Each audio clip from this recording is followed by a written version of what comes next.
Alors, campagne que vous souhaitez ou pas le plus large possible, qui doit y aller, là? Vraiment les personnes à risque? Oui, c'est vraiment, on souhaite, en fait, on n'est pas contre le fait que les gens profitent de la vaccination. C'est bon pour éviter une infection, c'est bon pour éviter les risques de lourdeur, tout ça. Mais vraiment, ce qu'on cible, là, ce sont les gens plus âgés, 60 ans et plus, les personnes qui souffrent de maladies chroniques, soit des enfants ou des adultes, les parents de petits-enfants, les femmes enceintes, puis bien sûr les travailleurs de la santé. Ce sont les groupes que nous souhaitons voir vaccinés. Ceux-là, c'est vraiment notre objectif. Et que vous souhaitez voir vacciner pour la COVID, pour la grippe ou pour les deux?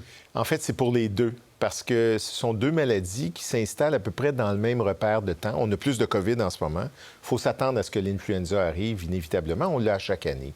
Et puis, bien, c'est sûr que pour tout le monde, ça peut être un considérant important, COVID et influenza. Mais pour ceux qui sont dans les groupes que je vous ai dit, là, il y a plus de risques. En fait, les femmes enceintes, c'est surtout pour la protection de leur bébé. Les parents de petits bébés de moins de 6 mois, c'est surtout pour l'influenza.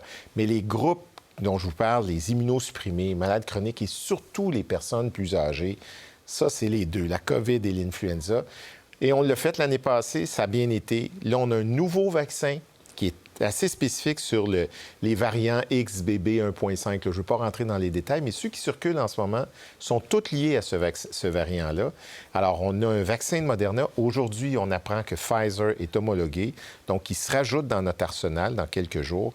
Et avec ça, bien, si on couvre bien ces personnes-là, on va avoir vraiment un bel automne et un bon hiver. OK. Vaccin Moderna que vous aimez, que les gens aiment, ça va très bien, là. Nouveau. Aucun souci. Bon. Vaccin de la grippe, j'en parlais la semaine dernière, il y a des années où il est à peu près à zéro efficacité. Ouais. On ne le sait pas encore.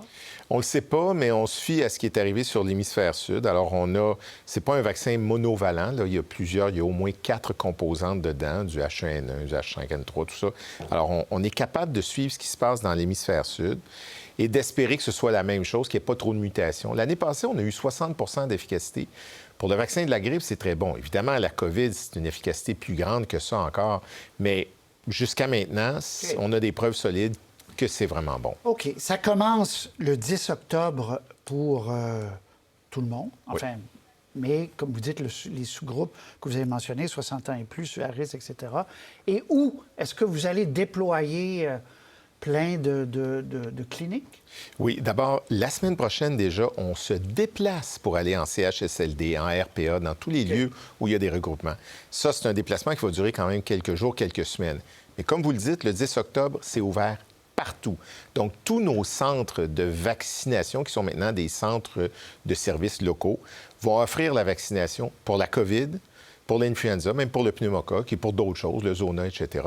Alors, les gens sont invités à prendre rendez-vous sur Clic Santé ou à appeler sur une ligne téléphonique qui est bien inscrite. Et avec ça, ils vont avoir des rendez-vous rapidement et ils vont pouvoir profiter de cette protection rapidement parce que la COVID circule en ce moment. Bon, justement, on va voir un tableau. Est-ce que c'est inquiétant ou pas inquiétant ou pas beaucoup inquiétant? Ça, c'est le nombre de cas, estimation, 200... Et les virus respiratoires, par ailleurs, qui montent aussi.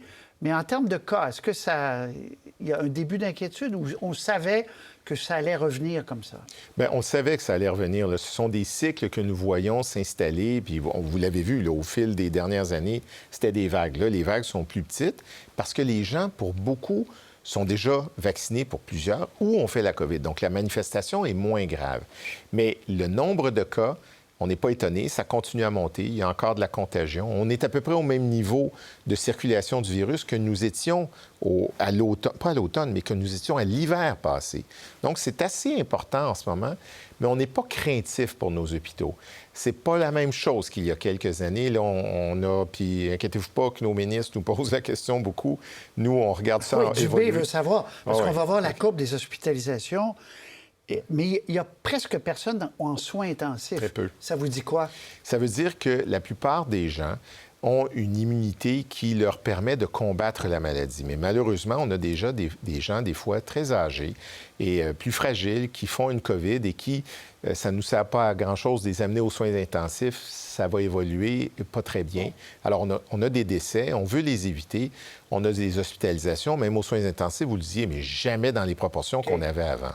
Les tests, on va finir avec ça parce qu'ils sont plus gratuits à la pharmacie. Moi, je vais aller acheter des tests. Je vais payer un prix, c'est assez cher, 40-50 $ pour des... Il y a des clientèles qui l'ont gratuit dans les centres de vaccination, les tests. Mais, première question, est-ce encore utile de se tester? Parce que s'il y a des symptômes, on attend qu'il n'y ait plus de symptômes. Il n'y a plus des 5 jours, 10 jours, machin. Donc, c'est quoi l'utilité de se tester, docteur? C'est vraiment une très bonne question. D'abord, les tests sont disponibles partout. On les a en garderie, on les a du côté des écoles, le primaire, secondaire. On en offre en pharmacie pour ceux qui peuvent bénéficier d'un traitement au Paxlovid. On veut vérifier s'ils ont vraiment une COVID, sinon on ne donne pas de Paxlovid. Et dans tous nos centres de services, les 150 répartis au Québec, les boîtes sont tout à fait gratuites. On peut en chercher pour nous, pour les membres de notre famille, Mais pour d'autres. pourquoi? Si j'ai des symptômes de rhume, par exemple, pourquoi je me testerais? C'est pas nécessaire. En fait, ça peut vous aider, vous, à savoir, faites-vous une COVID, mais la même action, c'est-à-dire l'action que vous allez mettre, c'est la même que si vous avez une influenza. Voilà. Vous faites de la fièvre, vous restez chez vous, vous portez un masque, vous protégez les autres, vous êtes sensible à votre situation, puis avec ça, on va s'en sortir très bien. C'est pour ça que les tests, puis en passant des tests, là, il y a des gens qui ont des boîtes chez eux, c'est encore bon. Ça va être bon tout l'automne, tout l'hiver. Alors, donc, c'est pas un problème d'accessibilité. On pense que c'est très bien. Puis les pharmaciens savent à qui le donner. Ils ont des bonnes motivations. Ils connaissent ça. Docteur Boileau, merci d'être venu nous voir. À la prochaine. Merci beaucoup. Au revoir. Ça fait un plaisir.